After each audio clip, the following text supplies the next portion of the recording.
galera, aqui é a Nathalie, tô aqui com mais um vídeo de eu jogando... Como que é o nome? De novo com meu primo. Ah, esqueci o nome, mas eu tô aqui de novo com meu primo. Acho que é Skyross dupla look. Não, Skyross look dupla.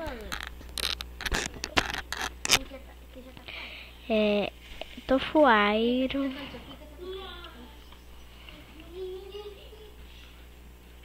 Eu tô aqui com meu primo, ele tá me ajudando.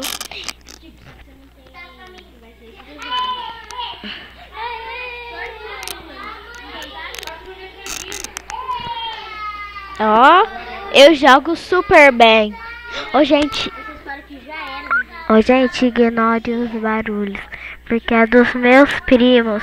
E eles estão assistindo na TV e eles são mais ou menos bebês ainda. Mas já são gêmeos, tá bom? Ignore esses barulhos. Ai, meu Deus.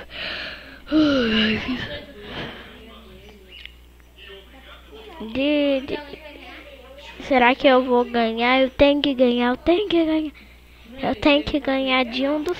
Vai lá, vai lá. Nino, pega.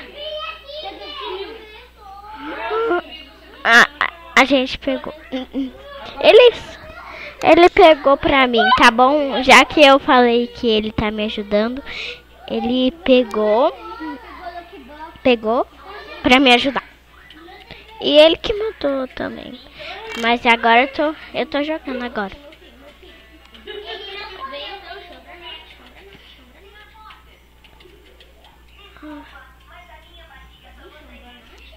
Ui.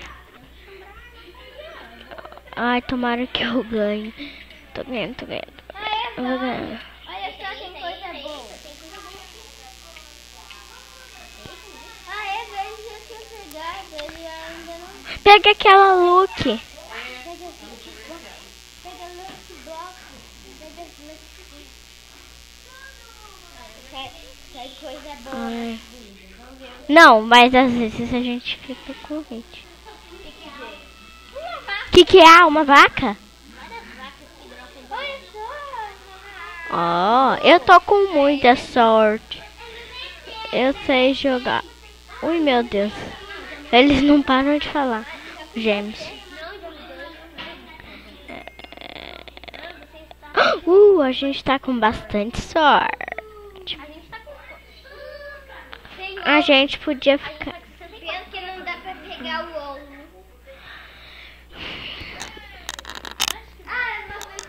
Eu gosto.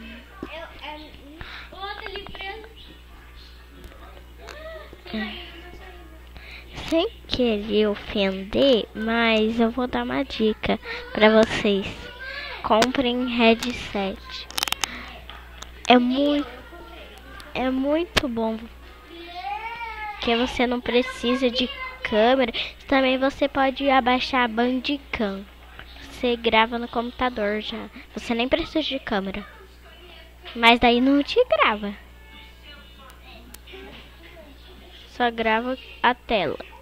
O que você tá? Não, dá pra gravar a área de trabalho, grava toda a tela de... É. Daí vocês vão comigo aí. Também se vocês quiserem abaixar Craftlândia. Aí tem um vídeo da irmã dela ensinando como... É só um aviso, se vocês quiserem ver como é que se abaixa. É assim, você entra assim, o nome do canal é Nayara SR, andei lá. Calma aí, gente. Fala aí. É Nayara SR. Nayara.s.r.